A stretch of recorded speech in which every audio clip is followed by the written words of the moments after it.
বাড়ির বাইরে থেকে না বোঝা গেলেও ভেতরে ঢুকতে চোখে পড়ে জানালার গ্রিল কাটা, ঘরের মেঝেতে কাগজপত্র ছড়ানো ছিটানো। লাগেজ খোলা, ড্রয়ারগুলো তালা ভেঙে মূল্যবান জিনিসপত্র নিয়ে গেছে চোর। তবে মনের ভুলে ফেলে গেছে তার জুতা।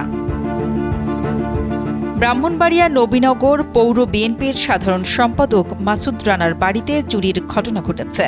বারান্দার গ্রিল কেটে ঘরে ঢুকে আলমারি সহ বিভিন্ন আসবাবপত্রের তালা ভেঙে মালামাল নিয়ে গেছে ভুলোমনা চোর।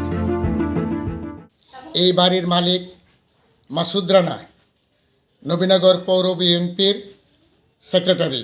উনি আমার মামা শ্বশুর। একটু আগে, এই 5-7 মিনিট আগে আমি খবর পেলাম মাসুদ রানার বাড়িতে গ্রিল কেটে কোন সময় যে চোর ঢুকেছে। ৩ ফেব্রুয়ারি সপরিবারে মালয়েশিয়া ভ্রমণে যান মাসুদ রানা।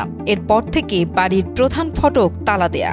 তবে রোববারে বাড়ির কেয়ারটেকার হোসেন মিয়া বিছানার চাদর আনতে গেলে চুরির বিষয়টি নজরে আসে। ভাঙা কাটা এবং ভিতরে দেখলাম শোকেস, আলমারি, লাগেজ সব লন্ডমন্ড সরিয়ে ছিটে আছে। এরপর জানতে পারলাম এই বাড়ির যে একজন কেয়ারটেকার থাকে, মাঝে মধ্যে খোঁজখবর নেয়, হোসেন মিয়া, ও নাকি ঘণ্টাখানেক আগে আয়সা থেকে এই অবস্থা।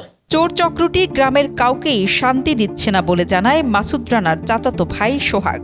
এলাকায় মোবাইল চুরির পাশাপাশি মসজিদের দান বাক্সের তালা ভেঙে টাকা চুরির ঘটনাও ঘটেছে। কিছুদিন আগে মসজিদের দান বাক্স থেকে চুরি হয়েছে। মানে ইদানিং প্রতিদিনই কোনো না কোনো বাড়িতে চুরি হচ্ছে। তো এখন আমরা নিরাপত্তাহীনতায় ভুগতেছি। কোথায় যাব বা কার কাছে যাব, কীভাবে এগুলো বন্ধ করব বুঝতে পারতেছি না। এদিকে বিদেশে ভ্রমণরত নেতার বাড়িতে চুরির ঘটনা শুনে উৎসুক জনতা দেখতে এসে ভিড় জমাচ্ছে। নুসরাত জাহান কলি, কালের কণ্ঠ।